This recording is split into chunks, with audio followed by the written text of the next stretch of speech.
Hello, Gemini, Sun, Moon, Rising, and Venus signs. Kamusta po kayo? Sana po nasa mabuti kayong kalagayan. Welcome back po sa Star Tarot. Kung bago po kayo rito, welcome na welcome din po kayo. And thank you po sa inyong suporta. It's really appreciated. Tignan po natin ang mga mensahe ninyo for October 10. Gemini, October 10. First card, Jug, ayan, lighthearted and carefree time. Ayan, so mag-chill lang kayo ngayon, ano? Gemini, that's really beautiful. Chillin lang muna, relax lang muna kayo ngayon, no? Kailangan ninyo yan. That's a must for you. Then, broken bridge, unsuccessful outcome to a problem. Ayan, so hindi kayo dyan na pagtagumpayan, ano? Na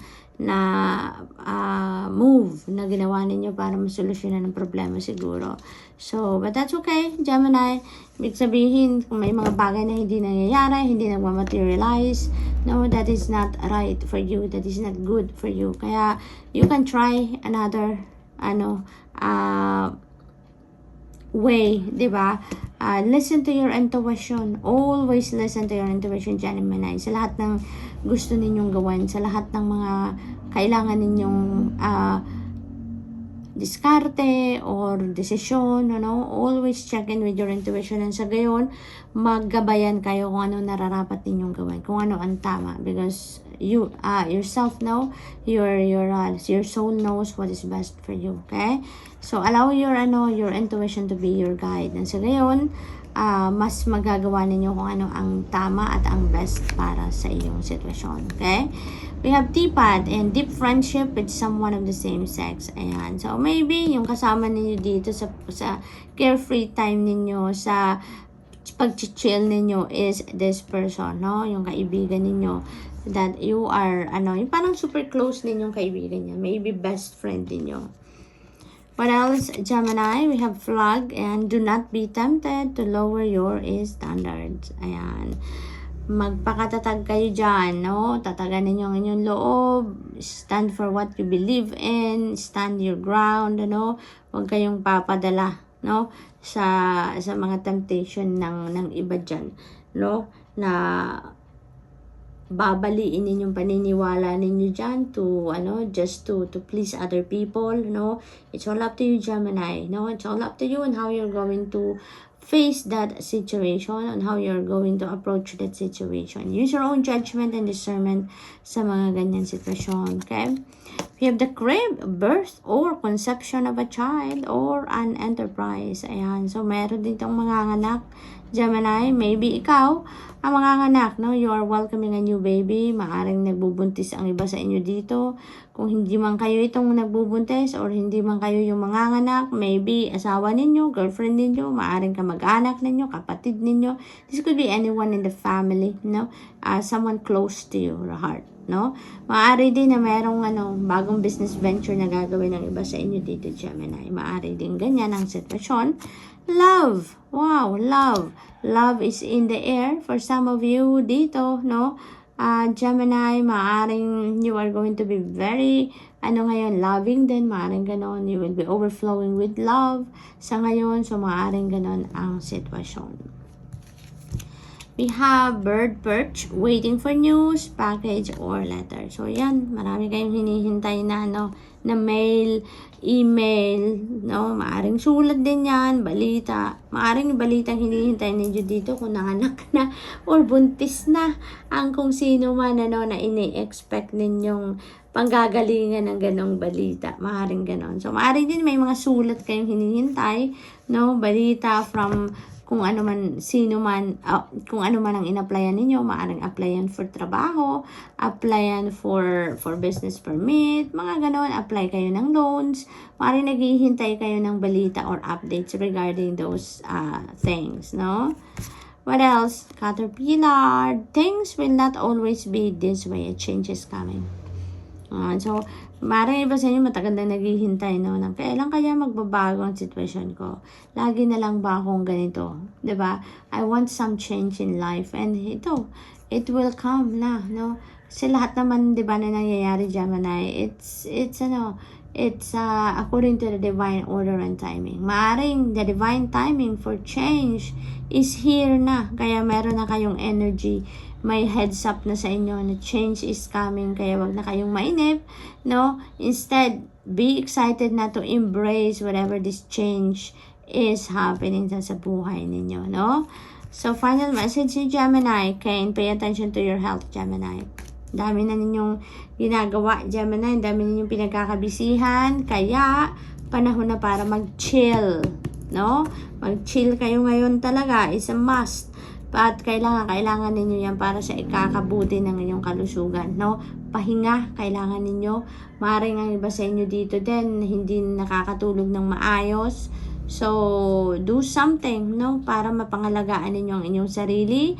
Kahit busy kayo, kahit marami kayong ginagawa, always put your health, no? Your well-being on top of your priority.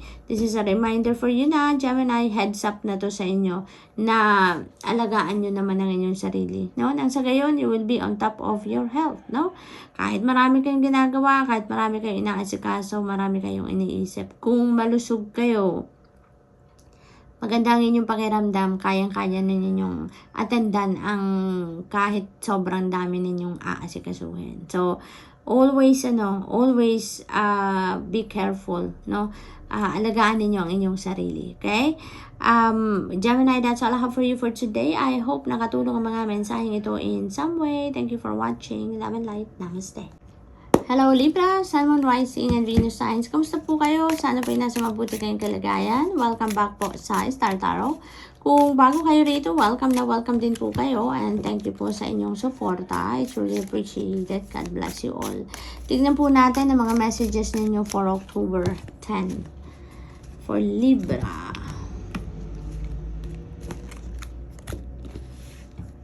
Una mensahe ninyo is broom, new home, new attitude, napakaganda, meron kayong bagong tirahan dito, no? Maaaring maglilipat bahay kayo, maaaring that is your own home, your own house, maaaring binild ninyo ang house na yan, maaaring din na that is a condo, new acquired property, maaaring gano'n, no? This is definitely, bagong titirahan ninyo, maaaring apartment yan, condo, bahay, it doesn't matter, pero bago yan para sa inyo, no? Maaring nag-relocate kayo related talaga sa trabaho din, maaring nag-relocate kayo dahil talagang na kayo, mas gusto ninyong ibang bahay naman, ibang lugar naman titirahan ninyo, no? Maaring din na yan, bagong attitude, bagong pag-uugali din, no? Maaring may mga ganun din kayong gagawin dito, no? Para mas ma-improve ang iyong sarili. What else, Libra? Change for the better. Ayan, so kung ano man ang pag-uugali na to, no? Ano man ang pag-uugali babaguhin ninyo, napakaganda na pagbabagong hatid ninyo yan sa sarili ninyo, no? So, change for the better is coming.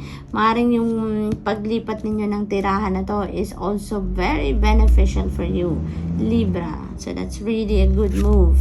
Younger woman, you are dealing, no? With a younger woman, or maybe you have a relationship with a younger woman.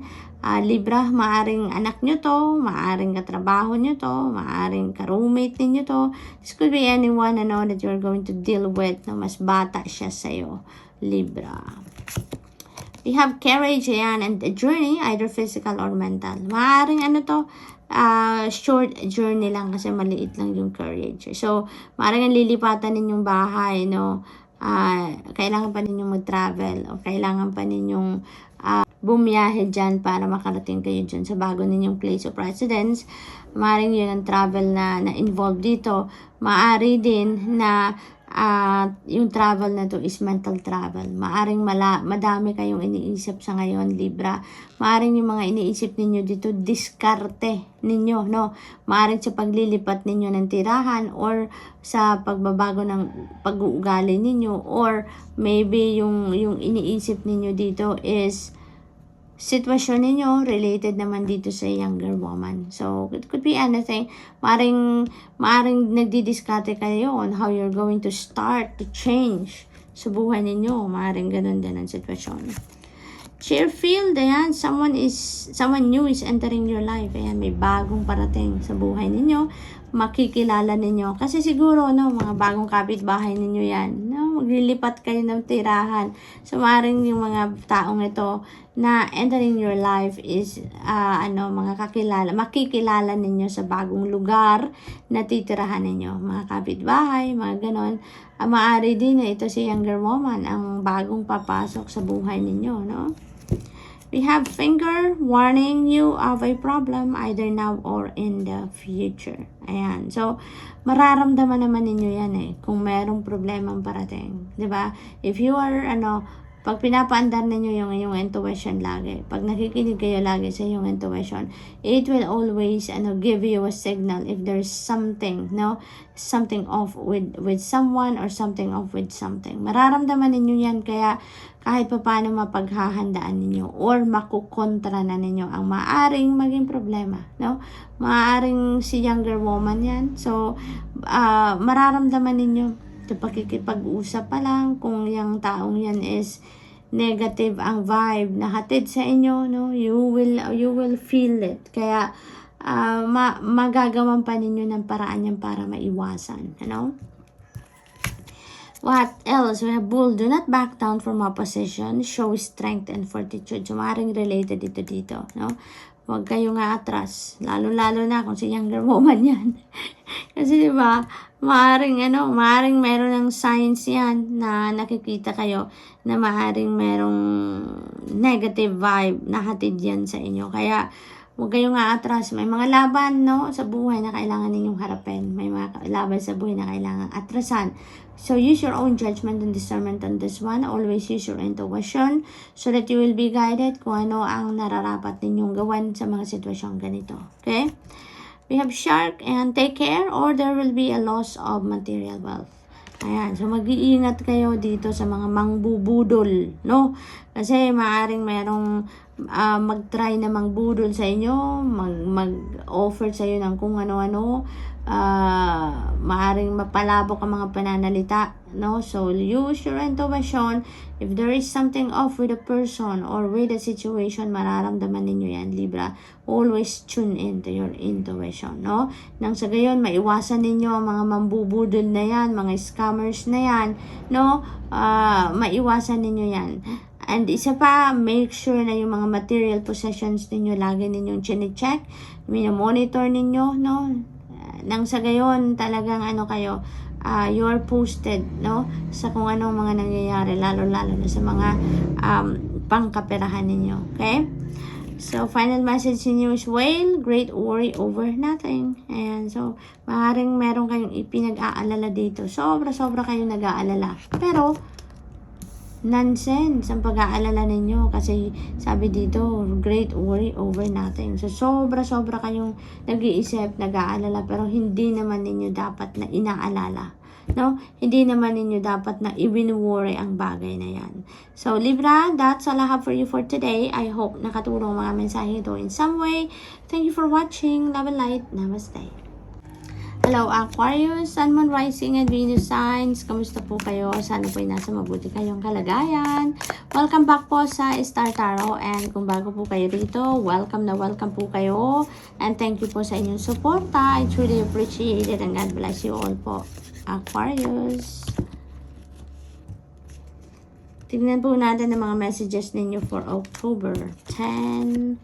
We have Quell, get back to basics. Ayan, doon lang tayo sa kung ano ang basic, doon lang tayo sa kung ano yung simple muna. No, wag muna tayo doon sa masyadong mga komplikado na, no, sa mga grandioso na mga bagay-bagay. Doon lang muna tayo sa simple, kung ano muna yung simple, kung ano muna yung basic lang muna. Doon lang tayo. Para nang sa gayon, mas maganda mas matibay ang pundasyon na gagawin natin or ilalagay natin sa kung ano man ang gagawin natin, no? We have success yan. Yung success ninyo lies dito sa inyong strategy na sa basics lang muna ang pagbabasehan ninyo or gagamitin yung strategy dyan, no? So, we also have key and successful outcome to your problems. Ayan, napakaganda naman. So, talagang pagtatagumpayan ninyo, no? Kung ano man ang mga challenging situation ninyo, difficult times na pinagdadaanan ng iba sa inyo dito, Aquarius, you can expect success.